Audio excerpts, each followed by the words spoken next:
Samson's Take, I title it, Let's Help the Disabled. I'd intended to continue my series on the arms and ammunition in the hands of wrong people and how poorly they are managed in this country. But this deserves equal attention. Lately, I have been reading a bit more of the law and what it desires for persons with disability and enjoins us and the state to do for them. Otiko Jaba put the assignment on me when she invited me as guest on her very special, commendable Let's Talk Ability TV show. They had questions about the difficulties they faced daily, including in seeking public transport, to how they are chained at faith centers and sometimes killed over superstitious claims. I was happy quoting the law and stressing how people violated their rights, etc. I saw expressions of joy and at the same time, utter shock at the revelations, including that it is an offense to abuse and call them derogatory names. I was upset when a musician sought to encourage his followers that it was okay to mock people on account of their disability. I pointed out that the offense attracts up to 6,000 Ghana cedis plus a possible 3 months in jail. It is sad that this is something we must refrain from for fear of punishment. It should come naturally. If this life is difficult for you, can you imagine what it is for someone who can't see, can't hear, can't talk, can't stand, can't walk? If they had legs, or can't use their hands if they had one?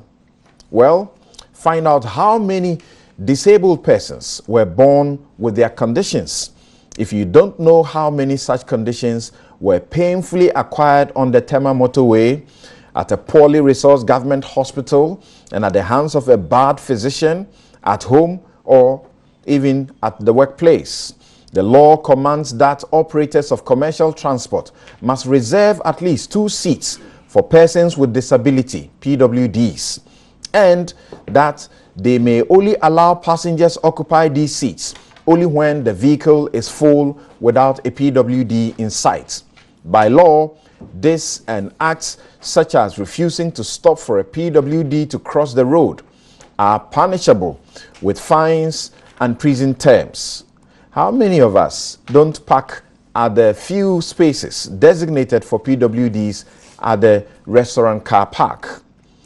We passed the PWD Act some 13 years ago, but sometimes it seems we forget that we gave ourselves a 10-year moratorium to ensure that buildings and public facilities will be accessible to PWDs. This law and the Constitution are emphatic about the support and special attention and treatment PWDs deserve in their socio-economic, healthcare, and educational lives. But these are observed more in breach than compliance for engendering a happy society. Individual citizens and even some families may be making life hell for PWDs. But how much has the state done to enforce the law it passed?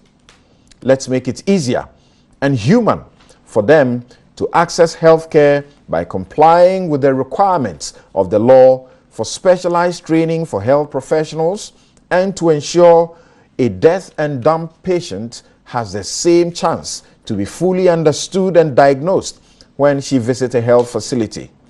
The pastor or traditional priest who chains a PWD to a tree and leaves them in the sun and cold, but must also face the law for starving them and causing them never healing sores. They must, together with heartless families, answer murder charges for the advice rooted in superstition on the basis of which PWDs are harmed and killed.